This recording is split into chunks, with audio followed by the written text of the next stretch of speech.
मंडळी, तर आज आपण बनवणार आहोत नूडल्स.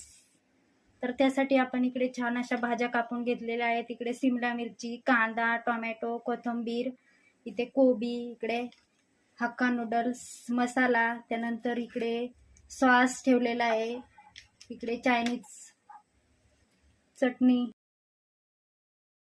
पण इकडे कढई गरम होण्यासाठी ठेवलेली आहे. तर आपण आता त्यामध्ये 10 मिनिटं हक्का नूडल्स उबलून घेणार आहोत. तर आपण आता 1 ग्लास पाणी यामध्ये घालणार आहोत. तर आपण यामध्ये आता हे नूडल्स टाकून घेणार आहोत आणि छान असे 10 मिनिटासाठी उबलून घेणार आहोत. तर आपले छान अशा प्रकारे आता नूडल्स उबलून झालेले आहेत. तर आपण आता यामध्ये बटर टाकून घेणार आहोत कढईमध्ये.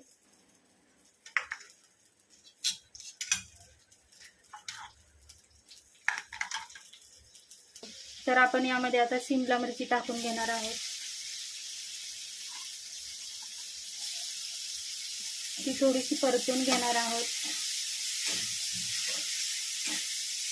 तर आपली थोडीशी परतून झालेली आहे सिमला मिरची. त्यानंतर आपण यामध्ये कांदा टाकून घेणार आहोत थोडासा.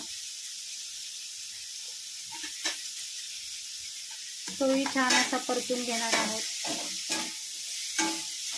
तर आपला कांदा आणि शिमला मिरची थोडी अशी परतून झालेली आहे. तर आपण आता यामध्ये कोबी टाकून घेणार आहोत.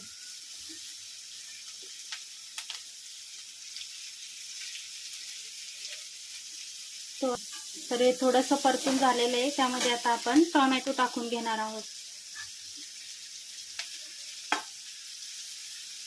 आणि थोडीशी कोथिंबीर आणि छान असं थोडंसं परतून घेणार आहोत. तर हे थोडंसं परतून झालेलं आहे. तर आपण आता त्यामध्ये थोडीशी चायनीज चटणी टाकणार आहोत. थोडासा सोया सॉस टाकून घेणार आहोत. थोडासा टोमॅटो सॉस टाकून घेणार आहोत. नूडल्स मसाला टाकून घेणार आहोत. तरी छान अशा प्रकारे एकत्र करून घेणार आहोत. तर आपण हे उबलून घेतलेले नूडल्स यामध्ये टाकणार आहोत. अशा प्रकारे आपले छान असा हक्का नूडल तयार झालेला आहे. तुम्ही पण घरी नक्की बनवा.